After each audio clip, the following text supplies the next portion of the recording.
Guy Marius Sagna, bonjour. Bonjour. Vous êtes député à l'Assemblée nationale du Sénégal. L'actualité aujourd'hui dans votre pays est marquée par le décès d'un étudiant à l'université Cheikh Anta Diop. Nous avons suivi le Premier ministre Ousmane Sonko qui est intervenu avant-hier et qui a même souhaité créer un commissariat au sein de l'université pour prévenir les mouvements des étudiants. Qu'est-ce que tout cela vous inspire, vous, en tant que parlementaire? D'abord, une grande tristesse à l'image de tous mes compatriotes, particulièrement des patriotes membres de PASTEF, parce que aucun d'entre nous n'avait imaginé qu'un Sénégalais perdrait sa vie dans des conditions similaires sous le régime de PASTEF, a fortiori un étudiant. Donc une grande tristesse et des leçons à tirer, parce que nous avons perdu la vie d'un étudiant, une vie de trop, une mort qui était évitable. Mais ce qui est important à partir de ce moment, c'est de ne pas perdre les leçons après avoir perdu cette vie. Et les leçons à tirer sont celles-ci, c'est-à-dire que nous, membres de PASTEF, nous devrions nous rappeler, nous souvenir que les forces de défense et de sécurité que nous avons au Sénégal, et ce n'est pas spécifique au Sénégal, sont des forces de défense et de sécurité de type colonial, néocolonial. Elles ont été formées pour casser, pour briser, insulter et au besoin tuer du manifestant, du Sénégalais ou d'autres nationalités dans d'autres pays pour maintenir un ordre public néocolonial et parasitaire. Alors, quand vous vous souvenez de ça, cela appelle de la part du gouvernement et de tous les acteurs au moins 2 à 3 mesures. La première, c'est comment décoloniser les forces de défense et de sécurité pour qu'elles ne soient pas brutales à l'endroit des populations qui sont le peuple souverain. Vous ne pouvez pas vous comporter n'importe comment en termes d'insultes, en termes de violence verbale à l'endroit de votre chef, à l'endroit du peuple souverain. Parce que le chef, c'est le peuple souverain. Donc décoloniser la formation des forces de défense et de sécurité, qu'elle soit basée sur un paradigme consistant à leur faire comprendre qu'elles sont là pour servir le peuple et qu'elles ne sont pas dans un territoire conquis, qu'elles ne doivent pas arborer un casque colonial ou néocolonial. Deuxième mesure, c'est que plus jamais dans ce pays, qui est le Sénégal, qu'un agent des forces de défense et de sécurité qui assassine un citoyen sénégalais, que ce meurtre reste impuni. Pendant des décennies, il y a eu un environnement d'impunité qui a été en fait instauré au niveau du Sénégal, ou quand un agent des forces de défense et de sécurité assassinait en fait un militant dans le cadre de ce qu'ils appellent du maintien de l'ordre, et que moi j'ai appelé un déluge de haine et de cruauté, l'agent des forces de défense et de sécurité n'était pas puni. Il n'y avait même pas d'enquête. Ou s'il y avait des enquêtes, elles n'aboutissaient pas à la lumière, à la vérité et à la justice. Et donc, quand vous faites ça sur des décennies, c'est comme si vous renforciez dans la conscience de certains agents des forces de défense et de sécurité qu'ils peuvent faire ce qu'ils veulent, ils peuvent violenter, insulter les citoyens sénégalais et qu'ils seront en fait protégés. Et donc, il faut casser cela, il faut briser cela afin que les agents des forces de défense et de sécurité sachent que on attend d'eux qu'ils soient des baïonnettes intelligentes, qu'aucun ordre ne doit leur permettre de brutaliser plus que nécessaire le peuple sénégalais. Donc, toute force utilisée par les agents des forces de défense et de sécurité doit être une force proportionnelle à ce à quoi ils sont confrontés. Sauf en cas de légitime défense. Vous avez vu sur les photos et sur les vidéos, il y a eu un déluge de violence inacceptable, disproportionné, qui n'avait pas sa place au niveau de l'université. Troisième élément, il faudrait que le gouvernement du Sénégal voit comment transformer structurellement les universités du Sénégal et voit comment régler à court terme, à moyen terme, à long terme, les préoccupations justes et légitimes des étudiants. Nous devons prêcher par l'exemplarité dans nos actes, c'est-à-dire il faut que les dirigeants se serrent la ceinture d'abord. Les dirigeants, c'est le président de la République, c'est son palais présidentiel, c'est le gouvernement, c'est les ministres, c'est les DG, c'est les députés. C'est à eux de se serrer la ceinture d'abord et après demander au peuple de se serrer la ceinture, demander au peuple de faire les réformes. Les réformes doivent commencer par ceux qui dirigent afin que le reste soit beaucoup plus facile, parce que oui, le peuple ne comprendra pas et il aura tout à fait raison dans ce cas de figure que les réformes que les serments de ceinture commencent par le petit peuple ou ne concernent que le petit peuple. Guy Marius Sagna, justement, les étudiants, après les mesures que le gouvernement a annoncées, ont exprimé ce qu'ils ont appelé leur désapprobation par rapport au gouvernement du président Bassirou Diomaye Faye. Aujourd'hui, pensez-vous que le PASTEF bénéficie-t-il toujours de l'engouement des populations sénégalaises? Écoutez, vous avez vu un peu, vous avez dû peut-être jeter un coup d'œil, écouter, lire les réactions en fait des citoyens sénégalais après le passage du Premier ministre à l'Assemblée nationale. Je crois que la majeure partie des citoyens sénégalais a encore foi, espoir au régime de PASTEF. Un parti politique qui n'a jamais exercé le pouvoir et qui cherche le pouvoir, et un parti politique qui exerce le pouvoir dans les conditions dans lesquelles le Sénégal se trouve, avec une dette cachée énorme, avec des conditions et des situations incroyablement graves, ça ne peut pas être la même chose. À la limite, ce n'est pas étonnant que nous entendions tout le bruit qu'on entend au Sénégal, parce que oui, pour changer les choses, il faut transformer ce qu'on a trouvé sur place. Or, transformer ce qu'on a trouvé sur place, ce n'est pas facile, ce n'est pas simple, ce sont des intérêts menacés. Il y a ce qu'on appelle la résistance au changement. Maintenant, le gouvernement doit privilégier le dialogue, doit expliquer pourquoi est-ce que telle mesure est meilleure que telle mesure et que c'est conforme aux intérêts des citoyens, des populations. Deuxièmement, les réformes, je le répète, doivent commencer par les dirigeants.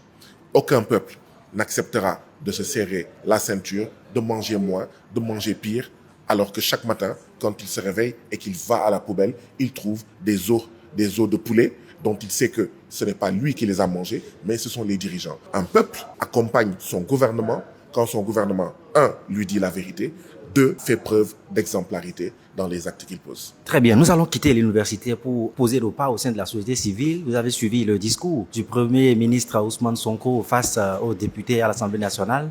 Vous n'y étiez pas puisque vous étiez en train de participer ici à Abuja à la première session extraordinaire du Parlement de la CEDEAO. Le Premier ministre Ousmane Sonko a dit qu'il avait déposé ou il avait transmis au président de l'Assemblée nationale un projet de loi sur l'homosexualité. Aujourd'hui, au Sénégal, les personnes de minorité sexuelle doivent-elles se faire du souci? Écoutez, au Sénégal, pour l'écrasante majorité des citoyens, nous ne savons pas ce que signifie une minorité sexuelle. Parce que pour nous, c'est clair, un être humain, c'est un homme ou une femme.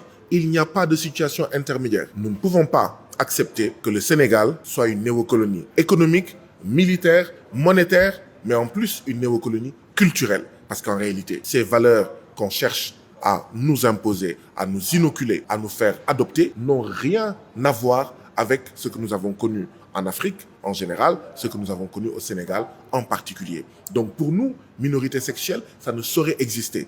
L'Occident, l'impérialisme ne peut pas nous imposer ce que moi j'appelle son dictat culturel, ne peut pas nous imposer sa compréhension, sa vision de la diversité. Pour l'Occident impérialiste, la diversité mais culturelle, c'est les gays, les lesbiennes, je ne sais pas, les transgenres, etc. Pour nous, la diversité culturelle, c'est les Wolofs, les Pulaars, les Sérères, les Diola, les Baïnouk, les Djakhanké et les milliers ou millions d'autres nationalités ou ethnies qui sont au Bénin, au Togo, d'accord, en Côte d'Ivoire, au Nigeria, etc. C'est ça la diversité culturelle que l'Occident impérialiste cherche à gommer, cherche à faire disparaître. Notre conception de la diversité mais culturelle a sa conception de la diversité en fait culturelle qui est, oui, pour être une société moderne mais contemporaine, il faut des droits, d'accord, à des hommes qui couchent ensemble, à des femmes qui couchent ensemble, à des hommes qui couchent ensemble et qui veulent adopter des enfants, à des femmes qui couchent ensemble et qui veulent adopter, en fait, des enfants. Non, la conception de la majorité du peuple sénégalais, c'est de dire non à cela. Ça ne peut pas passer. Nous ne pouvons pas léguer à nos enfants et à nos petits-enfants ces conceptions, d'accord, ces visions culturelles, ces conceptions impérialistes. Nous avons participé à des manifestations pour dénoncer l'avancée de ces phénomènes, d'accord, LGBTQ.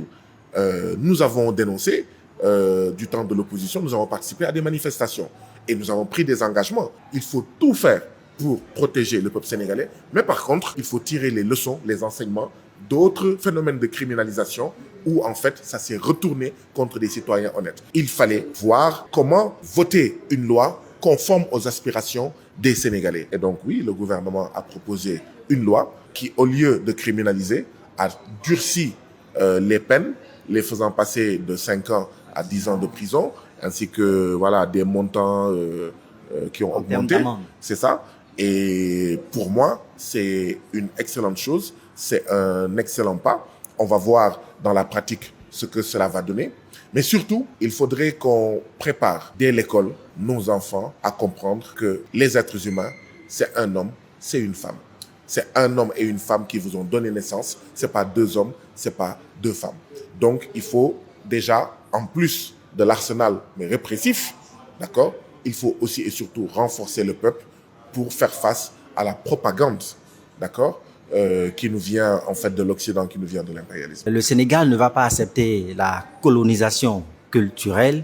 C'est vrai, vous n'êtes pas de l'exécutif, mais aujourd'hui, est-ce que le gouvernement, l'administration Diomaye Faye ne bénéficie-t-elle pas de subventions venant des puissances occidentales qui pourraient être à la base de cette colonisation culturelle au Sénégal? C'est-à-dire que, contrairement à l'ancien régime, l'actuel régime refuse, en contrepartie d'une coopération avec d'autres pays, qu'on puisse lui indiquer les options, d'accord, qu'il doit prendre pour son peuple. Pendant l'ancien régime du président Macky Sall, il y avait des réunions qui étaient organisées au Sénégal d'organisations LGBTQ. Moi-même, il y a quelques mois, sous la présidence, sous le magistère du président Bassirou Diomaye Diakhar Faye, j'ai alerté le gouvernement sur une réunion qui était préparée par une ambassade avec une institution internationale à Dakar, une réunion de LGBTQ.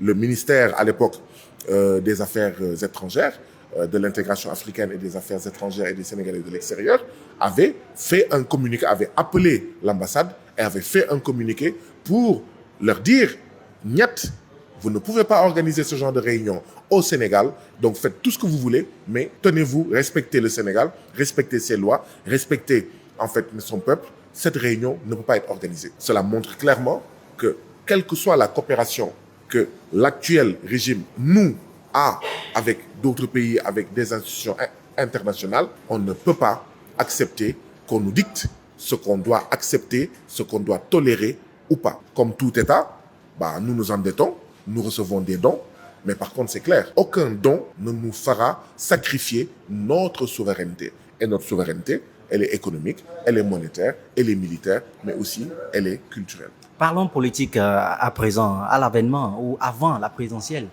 qui a conduit à l'avènement du pouvoir sous le président Bassirou Diomaye Faye. Nous avons lu l'alchimie, la complicité qu'il y avait entre le président Bassirou Diomaye Faye et son premier ministre. Quelques mois après, il y a eu une sorte de brouille qui est née entre les deux. Aujourd'hui, c'est quoi la nature, c'est quoi les rapports entre les deux personnalités?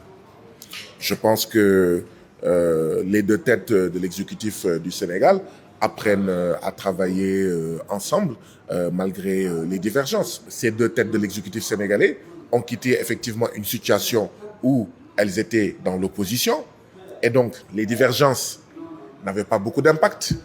Les différences n'avaient pas beaucoup de poids parce que nous étions agressés, réprimés, chassés, opprimés par un ennemi mais commun qui était le régime en place d'alors. Et donc, oui, il n'y avait pas beaucoup... premièrement, ce n'est pas ce qui était mis en avant, ce n'est pas ce que les gens pouvaient voir, parce qu'il y avait une contradiction supérieure, plus importante, principale, qui était l'agression que nous subissions. Les deux têtes de l'exécutif quittent cette situation pour venir dans une nouvelle situation où c'est elles qui gèrent, c'est elles qui sont aux affaires. Alors là, les contradictions n'ont plus le même poids, n'ont plus le même impact. Leur impact est beaucoup plus important. Et je crois que ça a été une expérience nouvelle. Ça a créé des divergences. PASTEF, dont le président s'appelle Ousmane Sonko, qui est le premier ministre du Sénégal, a 130 députés sur 165. Qu'est-ce que le gouvernement, qu'est-ce que l'exécutif, qu'est-ce que le président de la République peut faire avec 130 députés, d'accord, appartenant à PASTEF? Tu ne peux pas aller loin. Alors, qu'est-ce que PASTEF, qui a 130 députés, peut faire s'il devait sortir du gouvernement? Ce serait une faute, pour moi, importante, une très grande faute parce que c'est Pastef qui a appelé à voter pour Bassirou Diomaye Diakhar Faye et donc Pastef ne peut pas bouder le gouvernement. D'accord? C'est tout simplement inacceptable. Donc, qu'est-ce qu'il y a à faire? Mais c'est de travailler ensemble, c'est d'apprendre à régler les divergences. Et pour moi, c'est pourquoi il faut mettre en avant ce que j'appelle unité, critique unité. Entre camarades de Pastef, nous avons le devoir de nous critiquer. D'accord? Entre membres du gouvernement ou entre députés, nous avons le droit de nous critiquer. Mais tout simplement, ne pas oublier que nous sommes unis pour un projet, transformer structurellement la situation de notre pays, sortir du sous-développement, sortir notre peuple de la pauvreté. Donc, unité. Autour de cela, nous critiquer au besoin. Je le fais régulièrement. J'interpelle régulièrement le gouvernement sur des actes qui, pour moi, sur des actes qui seraient des actes de mauvaise gestion, de mauvaise gouvernance. Unité. Donc, unité, critique. Après la critique, retrouver à nouveau l'unité. Parce que la critique, elle sert à débattre de problèmes, de points. Et quand on en débat, on essaie de trouver une solution, on essaie de trouver une unité, on essaie de trouver un accord sur le problème débattu et on retrouve notre unité. Pour moi, c'est ce que les deux têtes de l'exécutif ainsi que tous les autres militants de PASTEF doivent faire, unité, critique, unité. De toute façon, même des frères et des sœurs, ça se dispute et parfois, ça peut être des disputes dramatiques, voire tragiques. Même des parents et des enfants, il arrive dans nos sociétés, dans tous nos pays, qu'ils se disputent. Donc, ça ne devrait pas être étonnant que des membres d'un même parti ayant des familles différentes, des éducations différentes, des parcours différents, d'accord, puissent avoir des divergences, puissent avoir des nuances et des différences. Le drame, ce n'est pas cela. Le drame, c'est comment on gère ces divergences, comment on gère ces différences. Et je crois qu'ils sont en train, à mon avis, d'apprendre à les gérer de manière à ne pas compromettre le projet. Guy-Marius Sagna, revenons ici à Abuja, au Nigeria, où vous participez depuis le lundi 23 février 2026 à la première session extraordinaire du Parlement de la CEDEAO. Vous êtes membre de ce Parlement depuis plusieurs années. La première session qui s'est ouverte lundi porte notamment sur le libre-échange dans la sous-région, notamment dans la sous-région ouest-africaine, avec la ZLECAf portée en avant. Nous avons suivi et exprimé vos appréhensions sur la ZLECAf, ses avantages et surtout ses inconvénients pour les petites puissances.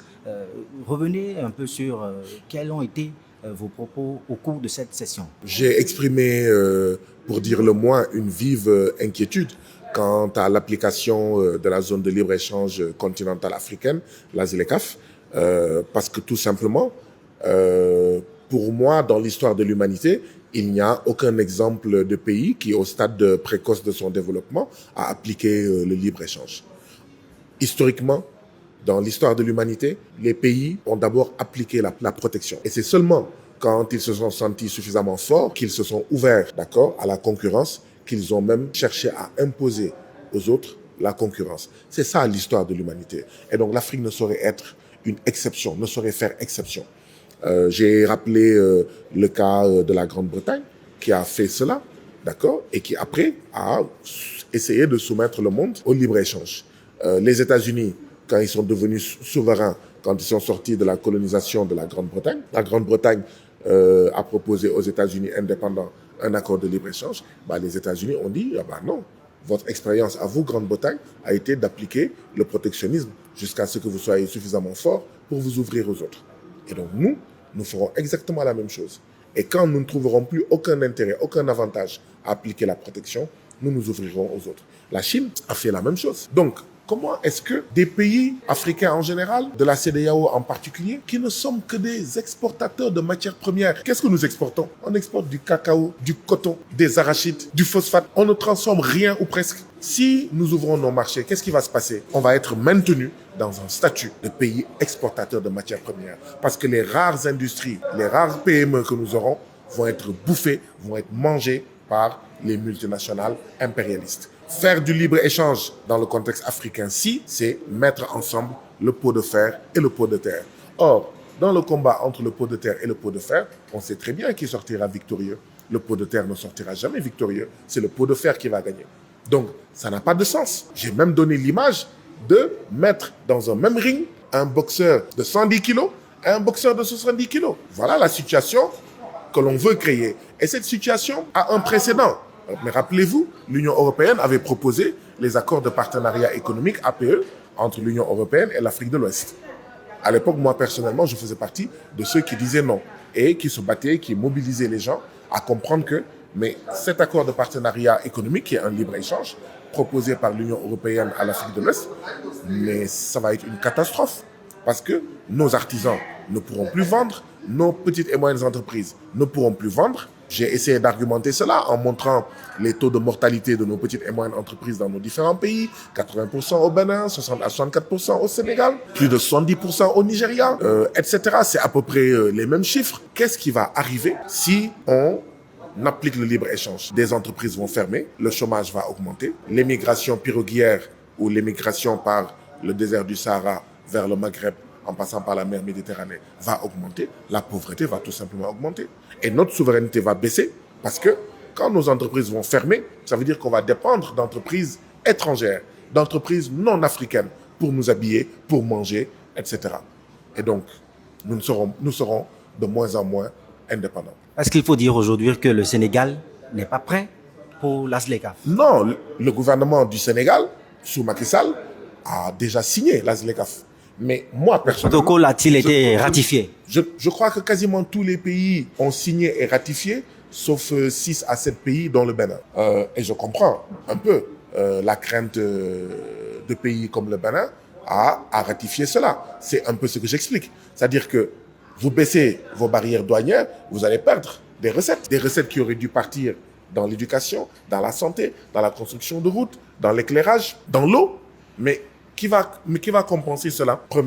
Mes premières conséquences. Deuxième conséquence, vous mettez en concurrence vos pots de terre, c'est-à-dire vos petites et moyennes entreprises, avec des pots de fer, c'est-à-dire des mastodontes internationaux. Donc, le Sénégal, sous Macky Sall, a déjà signé, a déjà ratifié.